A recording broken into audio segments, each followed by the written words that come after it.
தமிழகத்தையே பெரும் பரபரப்பிற்கு உள்ளாக்கிய திருப்புவனம் அஜித் குமார் மரண வழக்கில் இடைக்கால நிவாரணமாக 25 லட்சம் ரூபாய் இழப்பீடு வழங்க வேண்டும் என்று நீதிபதிகள் கருத்து தெரிவித்திருக்கின்றனர். இது தொடர்பான கூடுதல் விவரங்களை எமது செய்தியாளர் மாரிச்சாமி வழங்க கேட்கலாம். மாரிச்சாமி, வணக்கம். இந்த விவகாரத்தில் நீதிபதிகள் தரப்பிலிருந்து சொல்லப்பட்ட விஷயங்கள் என்னென்ன, விரிவா பதிவு பண்ணுங்க.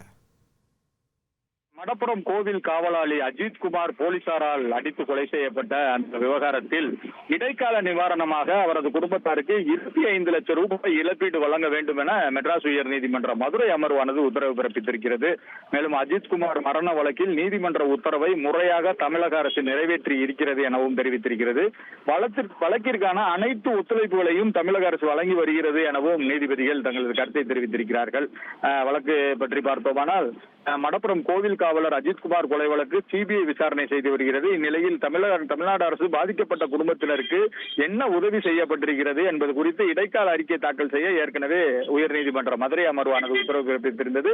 அதன் அடிப்படையில் இன்று இந்த வழக்கு நீதிபதிகள் SM சுப்பிரமணியம், நீதிபதி மரிய கிளாட் ஆகியோர் அடங்கிய அமர்வு முன்பு விசாரணைக்கு வந்த பொழுது தமிழ்நாடு அரசு தரப்பில் கூடுதல் தலைமை வழக்கறிஞர் அஜ்மன் கால் ஆஜராகி உயர்நீதிமன்ற மதுரை அமர்வின் உத்தரவுப்படி சிபிஐக்கு தேவையான அனைத்து வழக்கின் ஆவணங்கள் ஒப்படைக்கப்பட்டு விட்டது. அஜித் குமார் குடும்பத்திற்கு இடைக்கால நிதியாக 7.5 லட்சம் கொடுக்கப்பட்டிருக்கிறது. மேலும் இலவச வீட்டுமனை பட்டாவும் வழங்கப்பட்டிருக்கிறது என தெரிவித்தார். அப்போது நீதிபதிகள் வழக்கின் சாட்சிகளான நவீன், அருண், சக்தீஸ்வரன், பிரவீன் ஆகியோருக்கு சாட்சிகள் பாதுகாப்பு சட்டத்தின் கீழ் பாதுகாப்பு கோரிய மனுவை முதன்மை நீதித்துறை நடுவர் 7 நாட்களுக்குள்ளாக விசாரித்து பாதுகாப்பு வழங்குவது குறித்து முடிவெடுக்க வேண்டும்.